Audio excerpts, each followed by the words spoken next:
Hey guys, it's Shadow the Rat, and for today's video, I wanted to talk about something I've been asked quite a bit, and that is why don't I take my rats to perform on America's Got Talent or on other sorts of shows that have pets performing?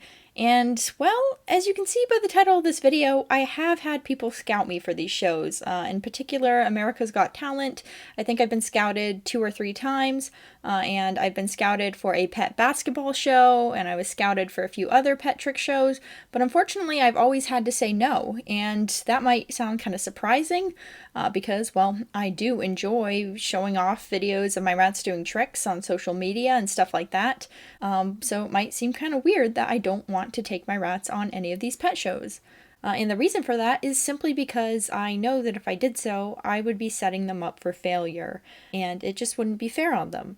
And you might wonder why, and the answer to that is simply because my rats don't go out much. They haven't been socialized to various places. They pretty much only run around in the room where their cage is. Sometimes they go upstairs. Occasionally I'll take them out onto our enclosed porch. But other than that, they really don't go out and about. And because of that, they find being in new areas pretty uncomfortable, and they would need a while to adjust. So just taking them from an area they're familiar in and plonking them into an area where not only are they unfamiliar, but it's super high stress, very distracting, and all that, would be just very unfair. They wouldn't know what to do with themselves. They would be terrified because they simply aren't used to that sort of environment.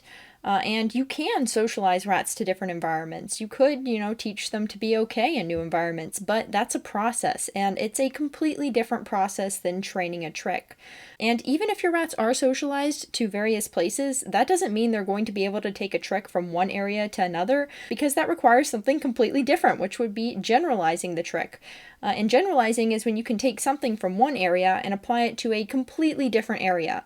And for us humans, generalizing tends to be a very natural thing. We often generalize just about everything, to the point that you could say we overgeneralize. But with rats and dogs and pretty much every other animal out there, they're the exact opposite. They are very specific, and they have a hard time generalizing. And you might say, well, I've seen dogs perform in all sorts of environments, so what do you mean? And the thing here is, what you don't see is the work that goes into getting these dogs to perform in various environments, and in particular high stress environments. So if you see a dog performing agility at an agility trial, for example, the person doesn't just take their dog from doing, little jumps at home to suddenly doing agility in a huge trial, because that's simply not setting them up for success. In fact, a lot of these agility trainers will even take their dogs to agility trials that they're not going to perform in, just to teach them how to be calm at these trials, how to actually, listen and focus at these trials, which is a very high excitement situation, very distracting, lots of different scents and smells and so forth. So they want to take them and work with them preemptively so that the dog is set up for success when they actually do run a trial there.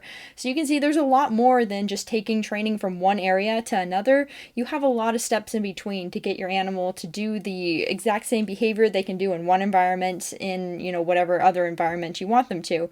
And in particular, if you want them to be bomb-proof in new environments, you have to really work at it. You're not just taking a behavior from a very calm environment and going to a very distracting one, because if you do that, you're likely not going to have much success. And oftentimes you'll see with new dog owners, they'll say, oh, my dog listens to me in the house, but they don't listen outside the house. And the reason for that is simply because, like I was saying, you have to work up to these distractions. You have to work up to these new environments. And it's not just enough to train a behavior in one place and expect it to transfer to every other place. So that's really the big reason I don't take my rats out and do these sorts of shows, because I know that they are not prepared for it, and it simply wouldn't be fair on them. So yeah, just keep that in mind when you're training your own animals, or when you see any animals that are trained to do things, on TV, or they're trained in different environments.